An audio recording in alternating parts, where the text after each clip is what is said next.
Muy buenos días, estimadas estudiantes. El día de hoy nos reencontramos nuevamente en clase y vamos a continuar con nuestro estudio acerca del sistema urinario.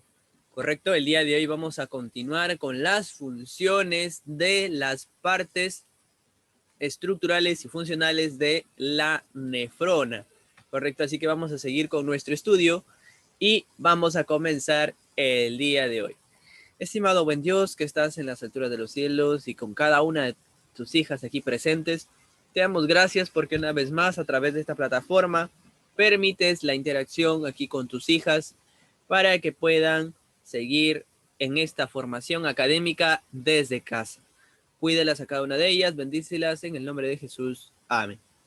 Muy bien, estimadas estudiantes, entonces antes de comenzar con la clase vamos a iniciar observando un pequeño video, así que anoten porque hay mucho contenido informativo en este corto video. Vamos a ver a continuación.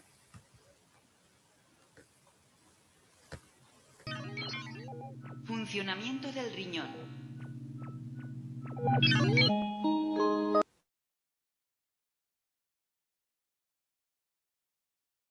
Filtrar las impurezas de la sangre.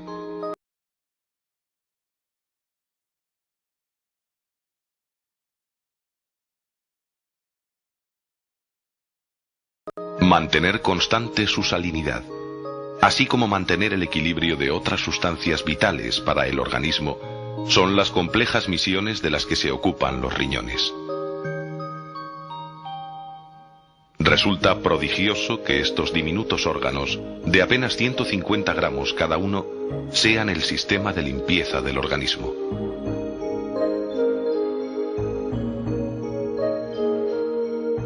Los dos riñones del cuerpo humano están alojados en la parte posterior del abdomen, conectados con arterias, venas y con los tubos que conducen la orina hasta la vejiga.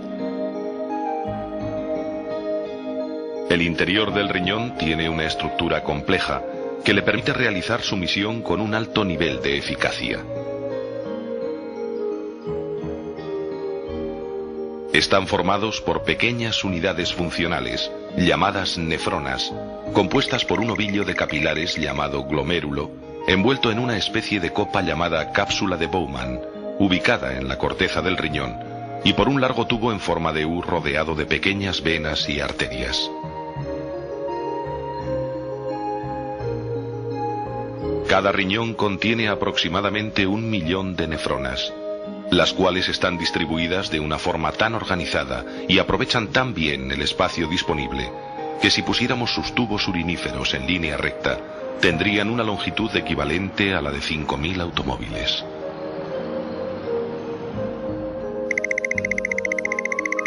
La misión de la nefrona es filtrar la sangre que llega a los capilares del glomérulo situados en el interior de la cápsula de Bowman.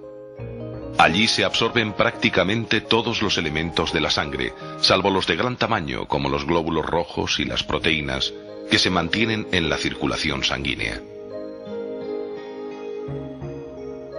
Aquí vemos un glomérulo captado con un microscopio electrónico. El líquido filtrado va discurriendo entonces a lo largo del tubo en forma de U de la nefrona. Las paredes de estos tubos tienen unas células especiales que reabsorben aquellas sustancias que el organismo necesita, como la glucosa, y las devuelven a la sangre en un proceso de selección de una precisión asombrosa. Algunas sustancias, como el agua y las sales minerales, se reabsorben solo en las cantidades necesarias para mantener el equilibrio interno del cuerpo. Entre las sustancias que es necesario eliminar está la urea, un compuesto que produce el hígado como producto de desecho del consumo de proteínas. Otras, como los medicamentos, se reabsorben solo en parte. A medida que se van devolviendo elementos a la sangre, el líquido restante se va convirtiendo en orina.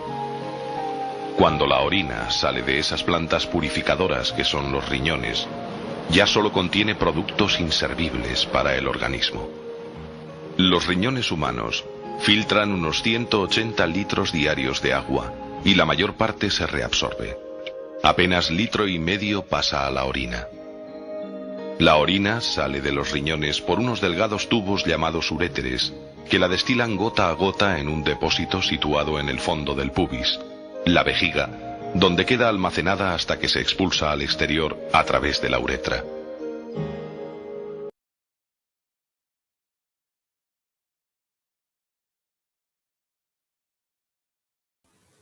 Muy bien, entonces hemos podido observar con respecto a la utilidad, ¿no?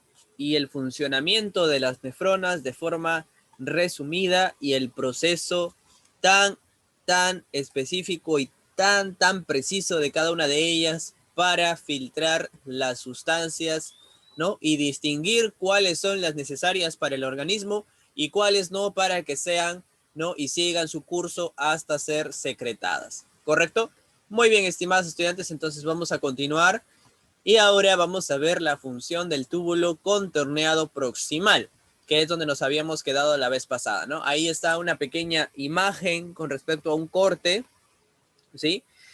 Un corte transversal sobre una parte del túbulo contorneado proximal y vamos a ver acerca cuál es la función que tiene, ¿correcto?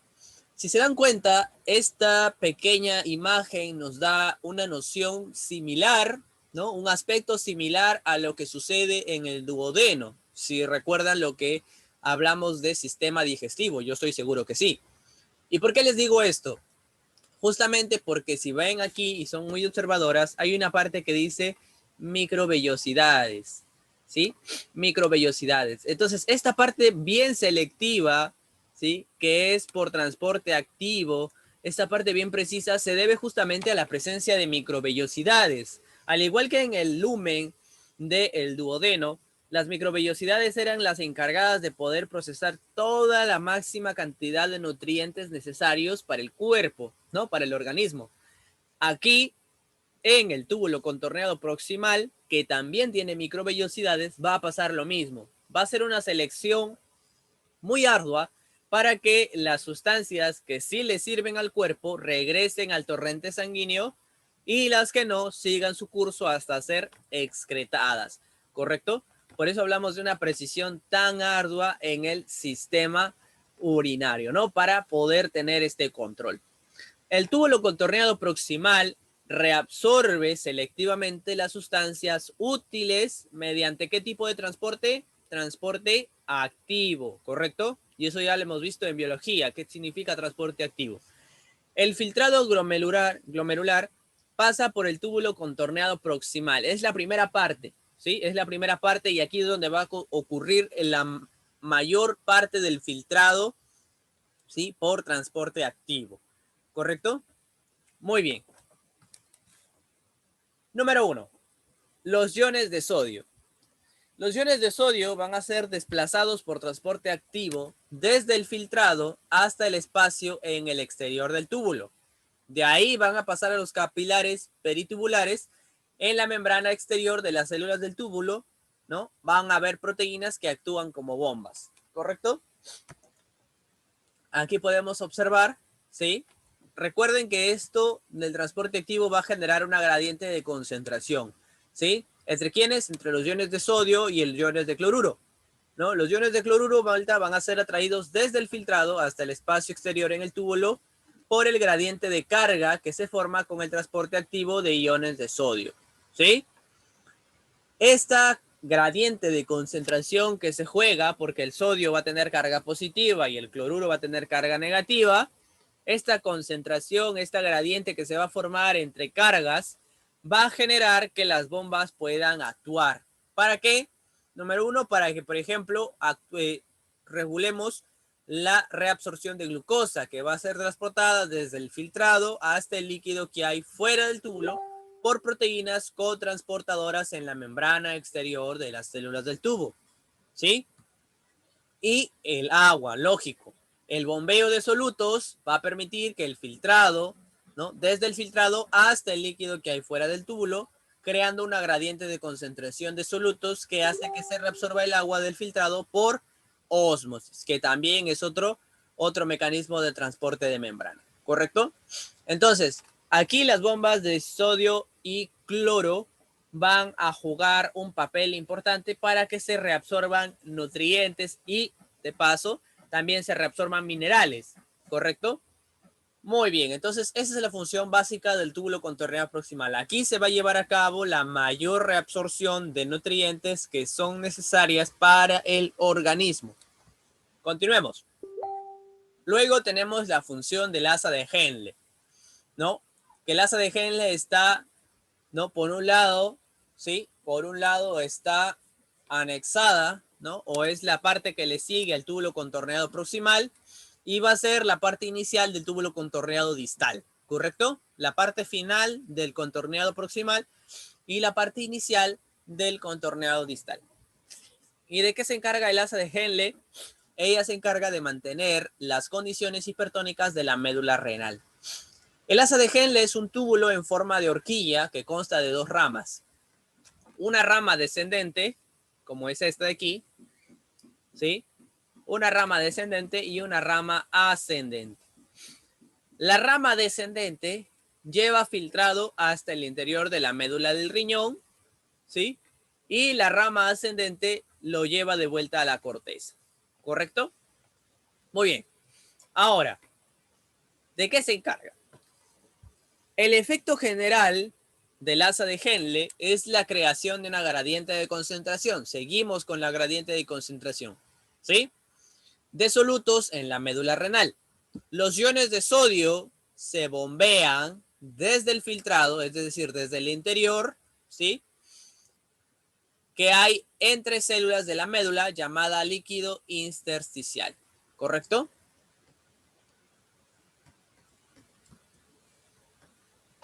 Se va a generar estas bombas de sodio, se van a permitir, van a entrar, ¿sí? Los iones de sodio se van a bombear desde el filtrado hasta el líquido que hay entre células de la médula, llamada líquido intersticial, ¿sí?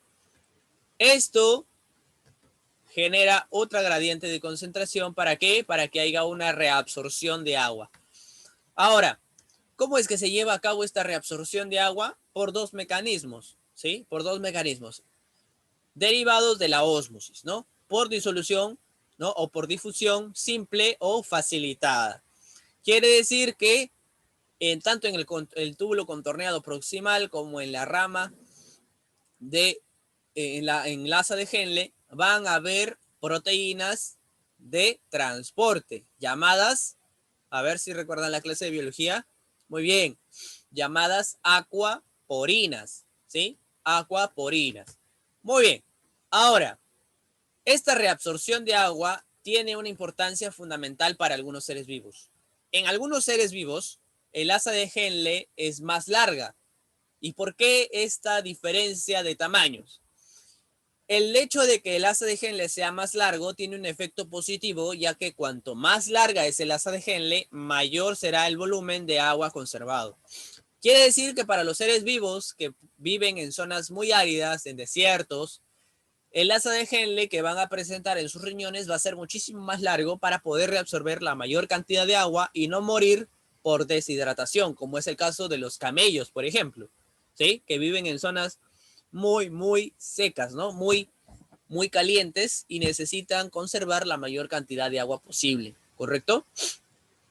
Entonces, ellos van a tener un asa de Henle mucho más grande que, por ejemplo, los seres humanos, nosotros, ¿no? Porque nosotros tenemos pues al alcance agua para poder rehidratarnos constantemente, ¿correcto? Muy bien. Entonces, así de manera sencilla, la función del asa de Henle, ¿sí? Muy bien. Y continuemos con la última parte de la clase del día de hoy. Función de la ADH. ¿Qué es la ADH? La ADH controla la reabsorción del agua en el conducto colector, ¿ya? La ADH o la hormona antidiurética, ¿sí? ADH son siglas, es secretada por la glándula pituitaria cuando los niveles de concentración de solutos en la sangre son demasiado altos, ¿sí?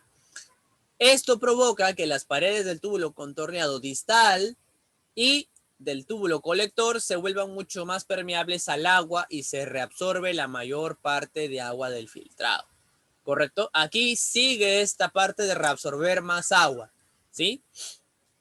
Como consecuencia, el riñón va a producir una pequeña cantidad de orina concentrada, ¿no? Manteniendo o ayudando a mantener un equilibrio adecuado entre las cantidades relativas de agua y solutos. Este proceso se le conoce con el nombre de osmorregulación, ¿correcto? Ahora, ¿qué pasa si los niveles de concentración de solutos no son tan altos? Si son bajos en la sangre, se va a reabsorber relativamente poca agua, cuando el filtrado pasa por el túbulo contorneado distal y el túbulo colector, ¿correcto? ¿Para qué? Para que se evacúe un poco más de agua que sirva como medio, ¿no? Como solvente para la eliminación de productos o de desechos nitrogenados, ¿sí? Muy bien, entonces esto es de manera breve, de manera sencilla la clase del día de hoy. Espero que hayan puesto y hayan prestado mucha atención porque esto es vital. Son partes y son aspectos importantes. Estamos viendo parte por parte de la estructura funcional de las nefronas, que son las unidades morfológicas y funcionales de los riñones, ¿correcto? Muy bien, estimados estudiantes, entonces nos vemos la siguiente semana. Cuídense mucho y Dios las bendiga. Chao, chao.